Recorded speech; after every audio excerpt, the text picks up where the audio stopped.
Our next item is 6.4, 9:45 a.m. Presentation of report on the Roadmap Task Force 2022 activities, community development, and sheriff. Thank you, Mireya Turner, Community Development Director. We are excited to bring this update to the board. As you know, the board did approve a pilot project of focusing sheriff and code enforcement resources on a single community for a period of time to sort of do team effort cleanups to see what sort of effect we could have. And so we've got some great data for you, but I wanted to just take a moment to express appreciation to the Sheriff's Office. The cooperative relationship that we have with them is extremely important to enable us to do our job. And so we have appreciated the cooperation that we've had as we've worked together in a team on this project. I will turn it over to our code enforcement manager to do his PowerPoint presentation, and then also the Sheriff's Office has their side of it as well.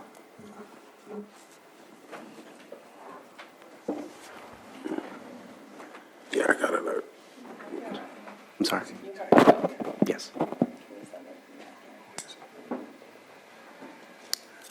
Thank you, sir.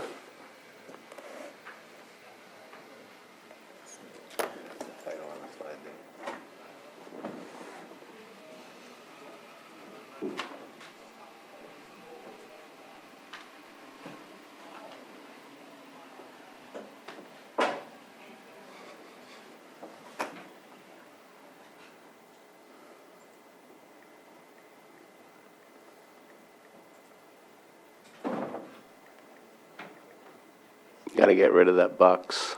Oh, sorry about that. Didn't see that. While they're setting that up, I'd like to return my my thanks to your organization as well for the cooperation. I'm obviously new, but Rich and I have talked about this quite a bit, Lieutenant Ward, and I appreciate the coordination and communication from your office as well. All right, good morning. Again, my name is Marcus Beltramo. I'm the manager of the Code Enforcement Division, and this presentation is in regards to the Roadmap Task Force. You need to share it on Zoom. Oh. You have it opened on just the computer itself. I might need Sam's help on that one. I apologize. Never mind, I have Johanna's help.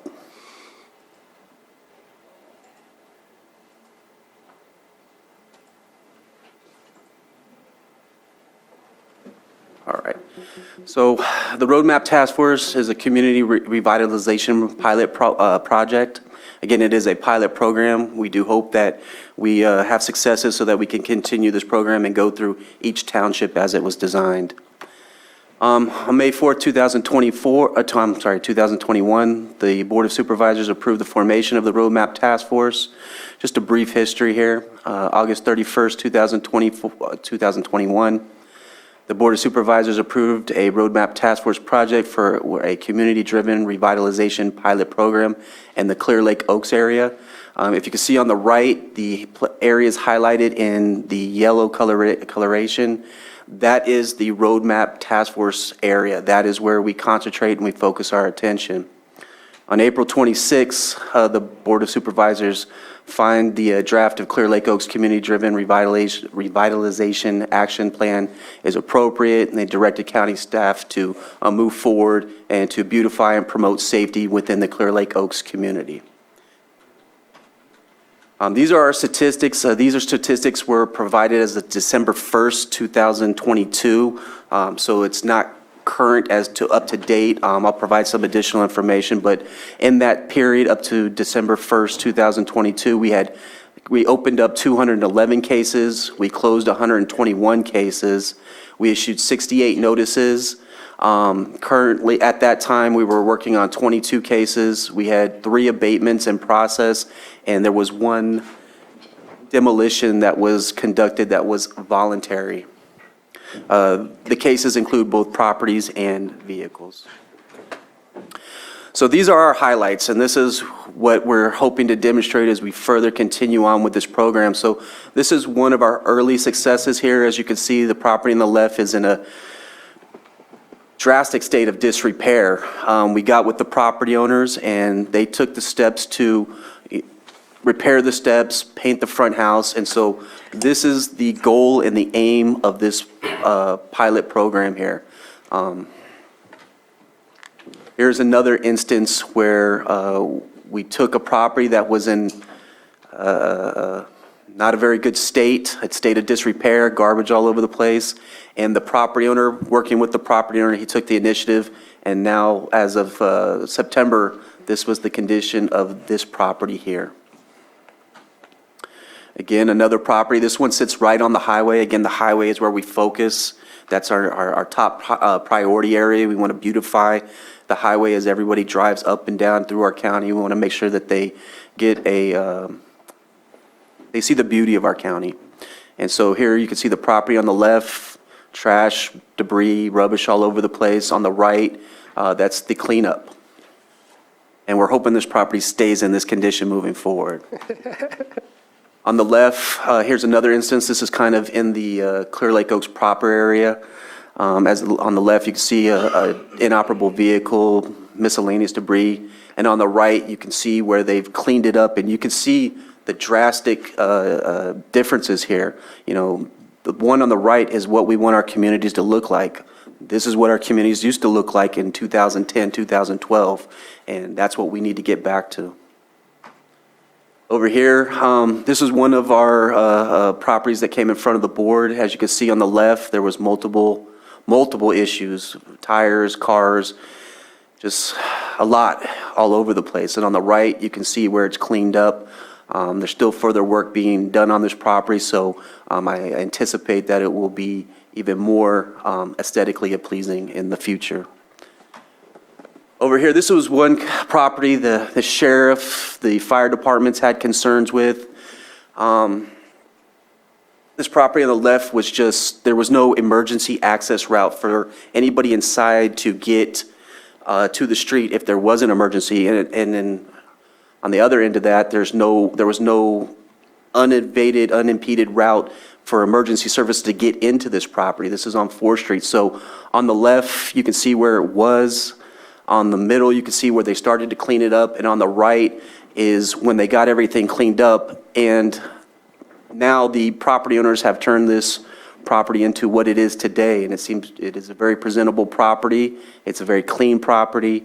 And we're very happy with it. And I do want, for full disclosure, this property was, we benefited from the tax delinquent lien sale. So a property owner came and bought this property. We started working with him when the property was in the condition that it was on the left.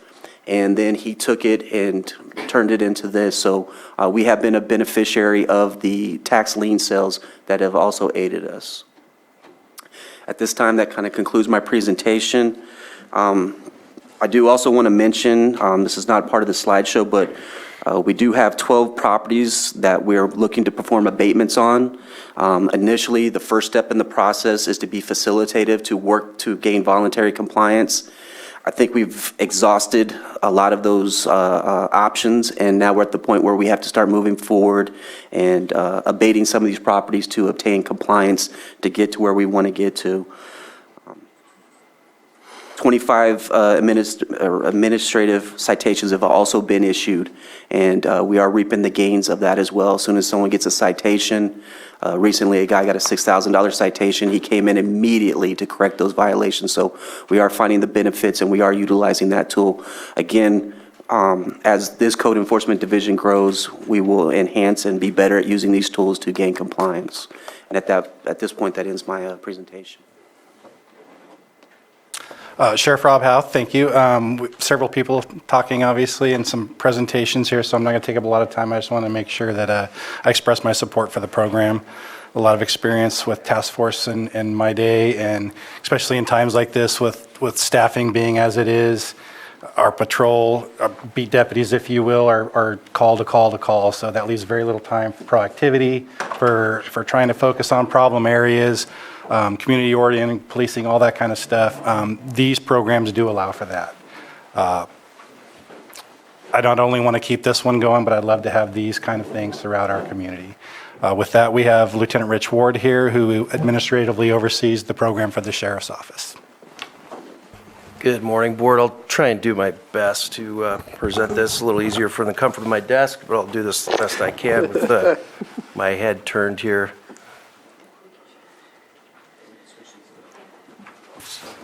Have to eject it, or I think you got to take the keyboard with you. you got the mouse?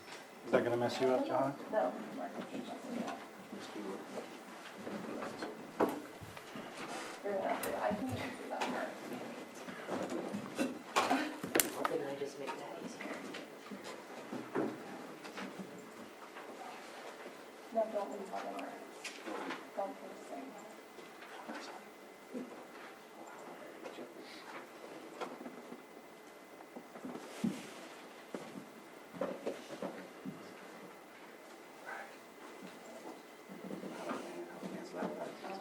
Well, click on that power file at the bottom.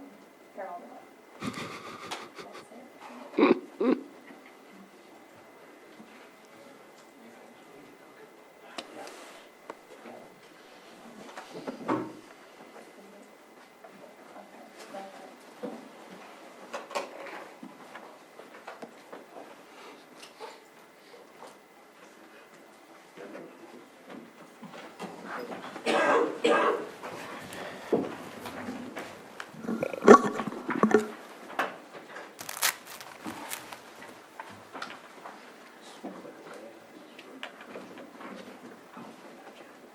I don't think it's gonna work now.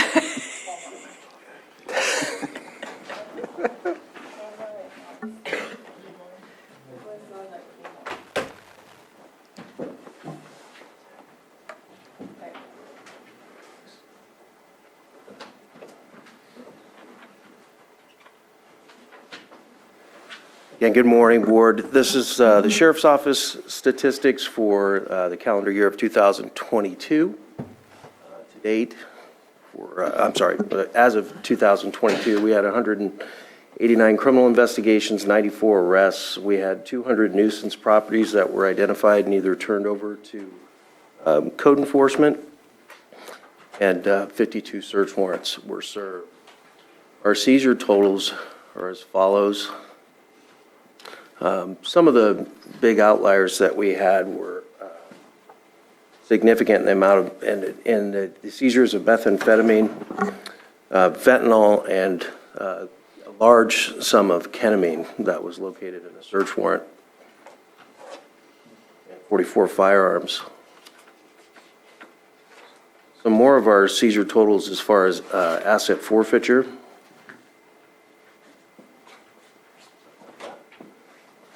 Was the seizure of a Ford Raptor, a Toyota Tacoma, and $114,073 pursuant to asset forfeiture.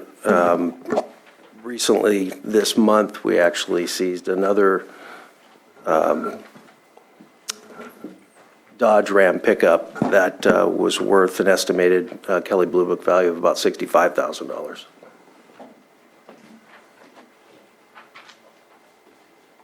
So I broke down our seizure totals by way of street value, and this is through the California High Intensity Drug Trafficking Area Program. Specifically, I used the lower street value in Lake County, which is estimated at $300 per pound. And you can see the totals there. Still have information that when this processed marijuana is sold illegally out of state, it could be sold to upwards of $1,000 to $1,500 a pound, which would be approximately $16.6 million. So it's still clearly a profitable industry. One of the difficult things out of these cases and the work that our deputies have done was actually selecting a few key cases and case studies to share with you. So I picked 5 kind of randomly throughout the year. This one, although the service of this search warrant was in Nice, evidence was obtained that tied the sales and distribution of methamphetamine, heroin, and fentanyl to Clear Lake Oaks and our neighboring communities. So 4 firearms were seized, including this one seen here, which is commonly referred to as a ghost gun. It's an 80% lower receiver, which means 20% of it is usually milled out and manufactured into a functional firearm. The firearm bears no serial numbers. You'll notice there's a threaded tip at the end of the barrel. That's often used to attach a silencer or suppression device. At the rear of the slide is actually a selector switch that was installed, allowing the firearm to be fired automatically as a machine gun.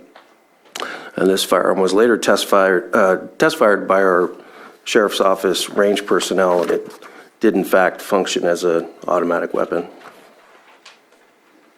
With that ghost gun, there was inserted a 33-round loaded magazine, and that was, again, located in that ghost gun previously seen. You have a video here that where we function fired this firearm. Hopefully it will play for me.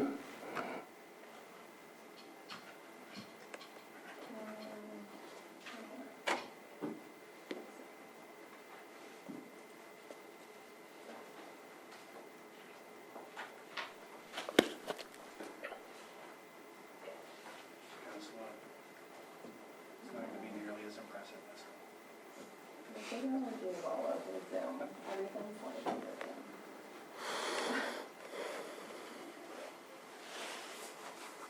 Oh, that was quick.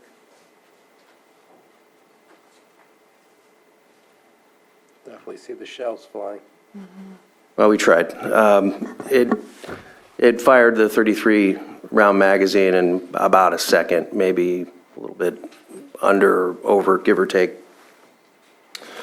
And all in all, these were the total seizures from that case study. It's 5 firearms, approximately 3 pounds of methamphetamine, ½ pound of fentanyl, 1 ounce of heroin, 24 pounds processed marijuana, and $2,570 in cash.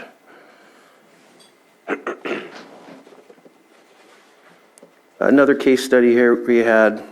This case was a follow-up inspection of a nuisance property on the 1300 block of East Highway 20, which resulted in a search warrant and the seizure of controlled substances. Was approximately 1 ounce of methamphetamine here. And another approximate ounce of methamphetamine. You note the different colors. This is often done amongst dealers and distributors in order to brand or market their product. There were also other small amounts of methamphetamine that was packaged for sale. All in all, approximately 2 ounces of methamphetamine was seized. A little under a ½ ounce of heroin, and over 50 pills of suspected Xanax. I would just note that it's far more common today that these pills are represented as a certain pharmaceutical, but they're often laced with fentanyl. And lastly, 74 separately packaged of marijuana totaling approximately 3.5 pounds. So a lot of what we do is proactive enforcement. As some of you know, the Highway 20 corridor is often used for the distribution of either controlled substances or currency. And in this investigation, traffic stop produced 242 pounds processed marijuana and a semi-automatic short-barreled rifle. This is the 242 pounds of marijuana and a semi-automatic rifle that was converted to a short barrel rifle. The appearance isn't that great, but it was functional, and it does have a detachable box magazine. Another case study here in October. Deputies conducted an enforcement stop on East Highway 20 near Orchard Shores. The driver was arrested for being under the influence of a controlled substance. He was also in possession of approximately 2 pounds of methamphetamine, $2,833. The suspect was charged with the sales and distribution of methamphetamine and child endangerment. So he was traveling with a young child. Here's the evidence that was seized, approximately 2 pounds of methamphetamine.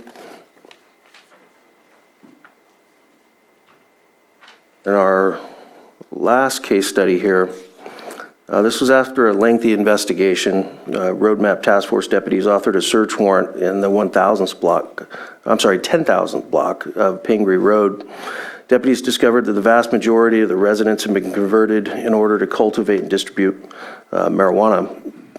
Deputies identified unpermitted wiring, environmental crimes associated with the cultivation of marijuana, as well as illegal dumping. I have several examples of some of the wiring, unpermitted wiring. You could note at the header of that door, you just have large amounts of cables punched through and different sub-panels throughout the house that were operating, not only lighting, but mini-split, AC units to regulate temperature, as well as carbon filters and a number of fans. This is some of the wiring that was outdoors, just literally covered with an outdoor awning. Some of the wiring definitely cleaner than others, but certainly unpermitted. There's some more sub-panels that were within the residence. This was just within the garage area with an open door to it that was just left open for the elements. Here's another one within the grow. This residence was kind of built on a hillside, and there was kind of some shift-make tiered levels, approximately 5 foot. There were at least 3 of them that were converted to cultivate marijuana.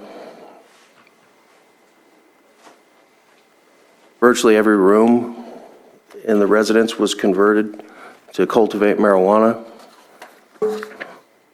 So another mini split that was located within one of the subfloors. I don't know if you could see in the depths, but there's another adjacent room which is just filled with marijuana. This was one of the only areas of the residence that wasn't filled full of marijuana. It appeared to be used for the sole purpose of mixing fertilizers for the cultivation. This was an extremely large generator that was located outside that was utilized to backfeed power to the residence. A couple different mini splits that were also added to the residence to aid in cooling. And the diesel generator, this is what was fueling the diesel generator, and virtually all the fittings were either leaking or pooling diesel fuel onto the ground. This is some of the remnants of what was left behind. There was actually another portion of this residence where trash was being buried, and fertilizer containers, a number of fertilizer containers and trash remnants of cultivation that were just left on scene, and didn't appear that they had any trash services that they utilized. That's the end of our presentation.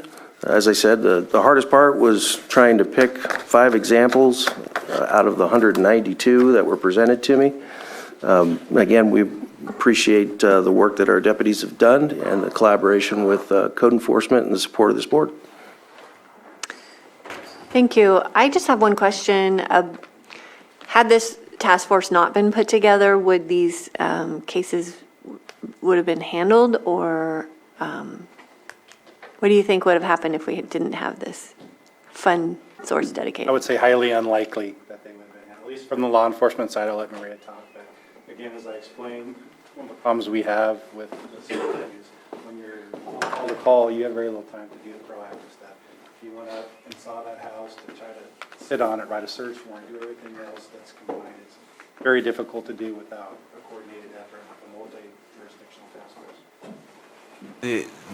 The fact that the task force provides for the salaries for 2 dedicated law enforcement officers, that helps out a lot because they can focus their attention on these kinds of things, and staffing is always an issue, and they always have to balance that. But with the 2 officers there, they can focus on these things. They can go through them.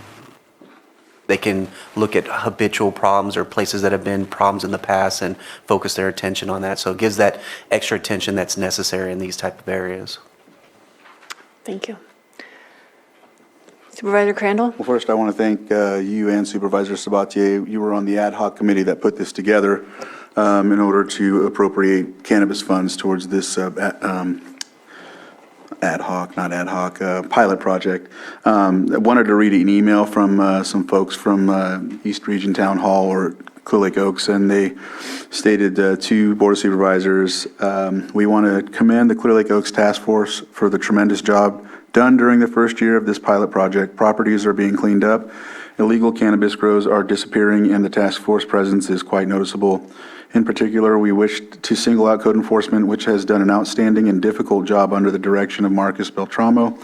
While we live just outside the task force boundaries, the positive effects have spilled over. We were also fortunate to work with Sheriff Howe when he spearheaded this original Clear Lake Oaks task force more than a decade ago. I'm pleased to see he's back. And we, in the Clear Lake Oaks community, thank the task force and the Lieutenant Ward for assisting, and we also thank the Board of Supervisors. And so I just wanted to read that just to show that there is, I know, the consistent updates and reports to the East Region Town Hall have been consistent, and they appreciate that and have given their testimonials as well. Spring Valley, Double Eagle Ranch, even though they're not in that actual area, they still are noticing the differences, appreciate that as well. Just also I like to highlight the appreciation of how there was connection to like Nice and Lucerne, which are high demand for programs like this as well. But nonetheless, the fact that there was some links together there shows like, hey, we're watching. As the sheriff and I attended a meeting last week, it just that is exactly what shines the light on some of these issues to ensure we mitigate some of these criminal activities and code violations. So wanted to again just make those statements. Is this a 2-year pilot? I can't remember. So is this, Yeah. we're halfway through the program? Yes, this would be year 1, so year 2 is what we're venturing onto right now. So again, we're hoping to have more successful stories in year 2, especially as code enforcement grows and we get better at understanding the area and how to handle the situations in that area. Great. Thank you. Supervisor Green? Yeah, thank you for the presentation. Just a housekeeping item, I would love to see the slide deck the CDD Code Enforcement brought added to the agenda along with this other slide deck. I was a little confused initially about which slide deck we were looking at. I'm also very appreciative of everything that's going on in the task force area. As I'm coming to know my district, I have a number of problem areas that are coming to my attention too. So a question for staff is, I assume we can still bring referrals, but I want to be respectful to the extra work that's going into the task force while also being able to address some of the more pressing issues in my district. So what's been the general pattern of code enforcement and law enforcement in areas outside the roadmap task force area? What can I get done practically without burdening you and taking efforts away from this? So outside of the task force area and the officers assigned to cannabis, legal and unpermitted or illegal cannabis, we have 1 officer and 1 supervisor dedicated to the rest of the county. So we have to prioritize those issues. So what the process is now is that we receive a complaint, we do initial assessment, we try to prioritize it, see what the health and safety issues are, see how those impact the community, and we determine if it's something that needs to be immediately addressed or something that has to kind of go lower down on the priority scale and be addressed in due course. If I could add to that just a little bit, we do have a staff member now who's kind of our central switchboard. So when you do send in your complaints, everybody's been really good about making sure I'm included on those emails instead of just reaching out to staff.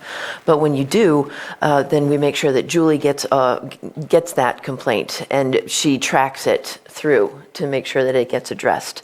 And so on a weekly basis, she has been sending out that update so that you can not only see the progress in your district, but you can also look on everybody else's pages too and see what's going on countywide.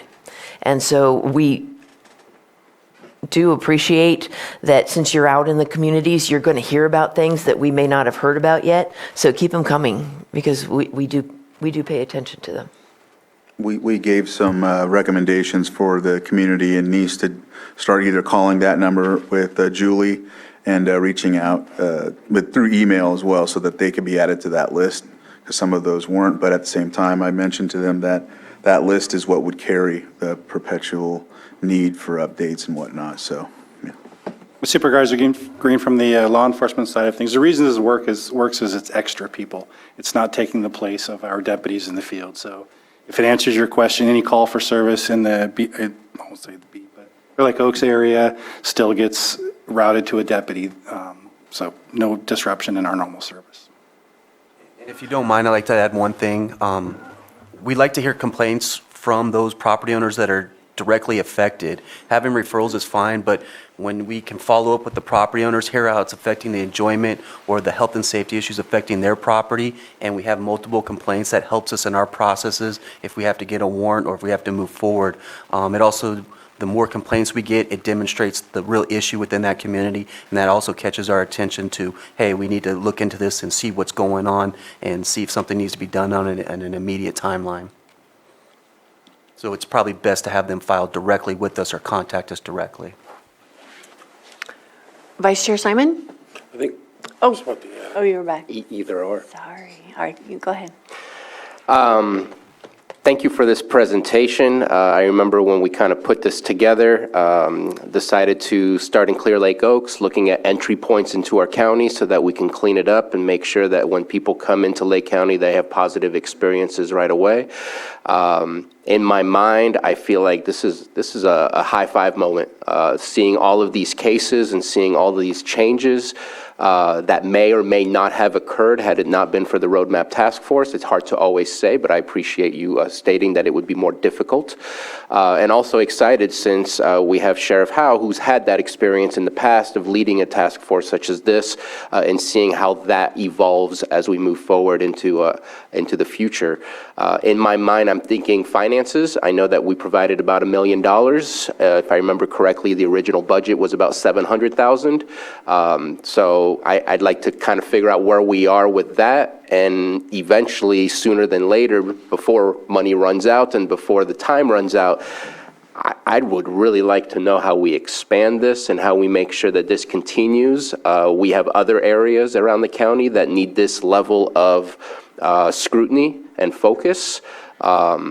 And seeing the stats that you've provided today, those are I don't want to see the same stats everywhere, but the stats means we're cleaning up. The stats mean we're present, and people are going to be noticing those things. And so those are my things that I'd like to walk away with, is sooner than later coming back with how do we continue this, what's going to be the cost, where are we going to find the funding for it. I think there's a lot of options and opportunities, but I am really pleased with the outcomes so far. And I know it's been a work in progress to get all of this going. There is also, I've been working for quite a while with Marcus Beltramo on that database that I presented to you guys. By January 1st of this year, I was able to connect that database directly with our properties from the GIS system that we have. So we have up-to-date information there, and then still working with Marcus Beltramo on ensuring that it's going to work perfectly for the task force and code enforcement, so that it's not something that they're trying to fit in. It's something that they can easily flow right into. So that's still a work in progress, but I think we're getting closer and closer every day. But this is exactly what this is what exactly I envisioned in wanting to create this task force, that we would have these types of results. Cleaning up our communities is important, not just for the people living in the communities, but for the economics of that community. Hopefully we can start seeing some of those changes where businesses want to open up in a community that's been cleaned up and make that change. So I really appreciate this. Vice Chair Simon? Yeah, I appreciate the report and all the hard work that's been done. Same as Supervisor Sabate said, obviously a pilot program. When we talk pilot, It's just the step to get this really enhanced throughout the entire county. So, obviously, we picked the North Shore. We thought that was a great decision as we did that as a board. But ultimately, and I heard you say it today, Rob, it's bodies. It's us looking as a board, how we do our budgeting moving forward to see how important a task force like this is. But not only that, just code enforcement. How much this is going to give us an opportunity throughout the county for blight all across, because we all have it in our district. We all have folks that are just out there, some on purpose, others just need some more education, which I appreciate there. So in complete support of the program, continuing to move forward, but the pilot program eventually needs to go away, and we need to have it budgeted where we have plenty of law enforcement, we have plenty of code enforcement, that we can get out there and do the work that our folks and our constituents want. Greatly appreciated. One thing I didn't see all the way through is, because I know the district attorney is a part of this, appreciate seeing all of that stuff, but I'd like to see some end cases, because we know we had some bad actors in here, just, the automatic machine, all those things, but I'd like to see where they end up being prosecuted for those things, not just, we cleaned the place up and that individual moved to another part of the county. No, let's prosecute these individuals. So on the next report, if we could get some stuff from the DA on the cases, and maybe I missed it in there. If I did, let me know. You did not. On the next report, I'll make sure I can at least get you some conviction rates. Okay, that'd be great. And I know it's a challenge, but we're not just saying don't do this in Lake County, or in that area. We're saying don't do it in Lake County. We want good actors. We want to continue those things. I know it's a challenge, but seeing some of those numbers from the DA, that'd be great statistics to see, to really just back everything up that we're getting now. So I agree, Supervisor Simon. From the law enforcement side of things, I won't speak for you guys, but another part of that is just time. I think next year's will show a lot of that. As you know, these cases tend to run slow through the process. So I'd like to think that some of these cases do end up in some terms next year. All right. Consequences for actions. Yeah. It's much needed in this country, so that's what I will say. Novel idea. Novel. Supervisor Crandall? I got one last thing. I just wanted to highlight and build off of what Supervisor Vice Chair Simon said. That's why I feel with more resources and whatnot, it's imperative to attract recruitment for positions like dispatch and corrections, basically so that way we have more deputies on patrol for things as such. And I do also wanted to highlight, in speaking with the community development, the tools that they're working on right now to allow code enforcement to the availability to become more efficient with their work. And I know you've been working on that. I won't go into it. I'll let you guys talk about it when you have the chance. But I just know in meeting with you all, there's been, efforts in that, especially the administrative fines and whatnot. So just wanted to highlight both of those things. I know that everybody's working to become more efficient, and appreciate that as well. Go ahead. In creating the Roadmap Task Force, one of the ideas was to revitalize the substations, and there's one in Lucerne, and we figured close enough. How's that working out? Has that been fully revitalized? Just kind of curious about that. So the substation, we're not using that at this time. Code enforcement actually equipped our vehicles to be more mobile. So they have laptops just like you would have a desktop. They have printers in their vehicles, so they can do all the research they need to do in the vehicle while at the site. If there's information presented while at the site, they can research that in real time. If they need to print notices, they can type those up and print those in the field. Now, the laptops, they already have the printers. We're working with Fleet to install those. We need a power source for those.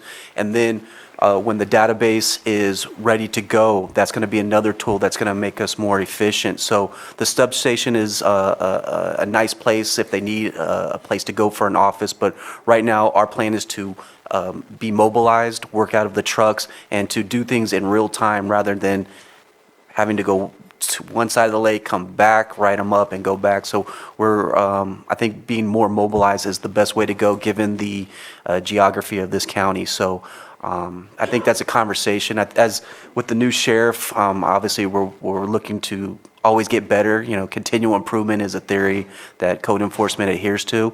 And we just haven't had that meeting with the sheriff to discuss all those things to see what those next steps are. But the Lucerne substation at this time is not being utilized, and code enforcement is going to a more mobile platform. Thank you.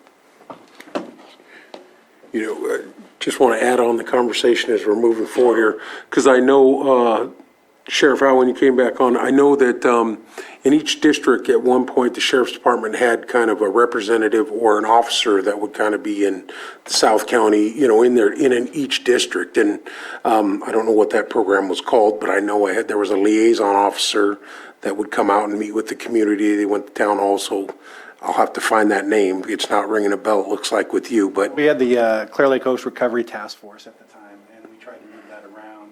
We always have a beat deputy assigned to each area of the county, so there's always someone available.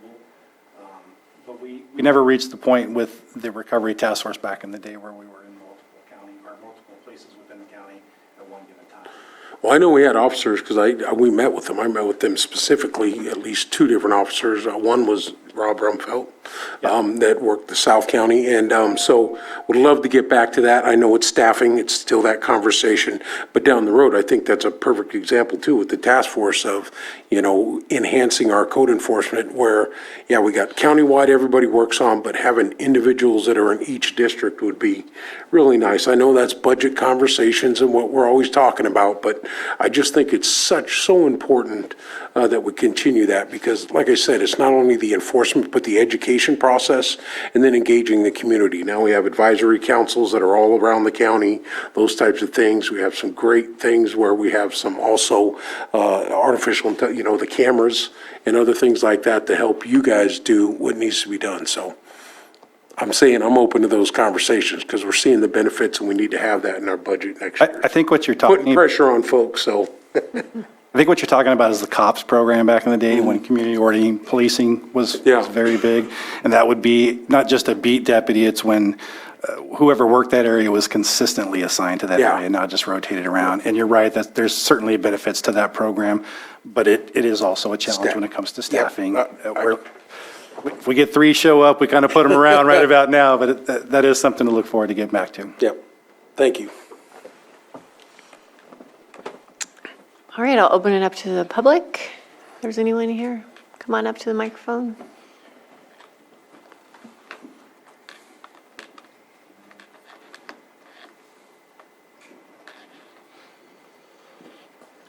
John Moss.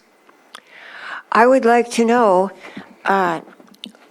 why the names, you have the address and the drugs, but did you have the names of the people that were caught and convicted? Would that be inappropriate for you to do that? And my second question is, how many legitimate marijuana growers were once inmates at the county jail for growing illegal marijuana? Do you know that there are some? I know that there's one. I don't know Thank that you. information.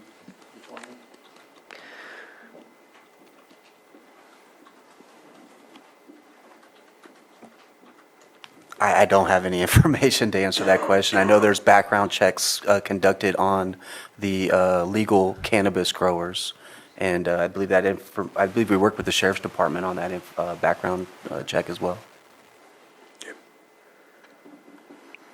And if I may, I don't want to answer for you, but I think it would be inappropriate to put names for case studies, especially if there's a continuing case in the court system at this moment in time.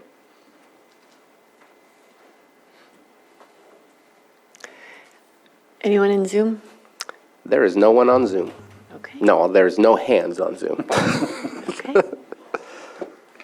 All right, I will bring it back to the board for any final thoughts. Really appreciate this report.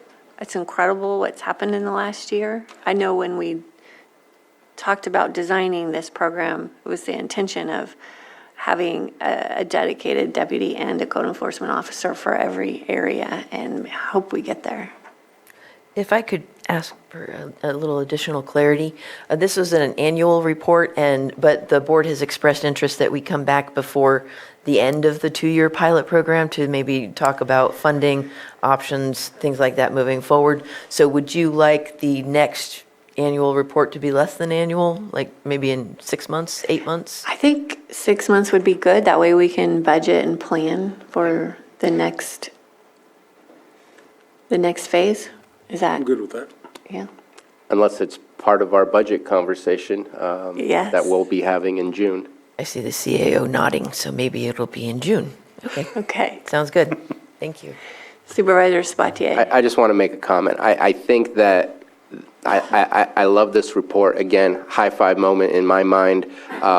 Having a predictable and safe environment, which is exactly what we're aiming for here, creates a foundation for success in so many things. And so this is exactly what we should be aiming for and striving for. And I want to see those conversations continue, because this is amazing, and this is what we need to be doing. This puts a smile on my face. Thank you so much. Thank you.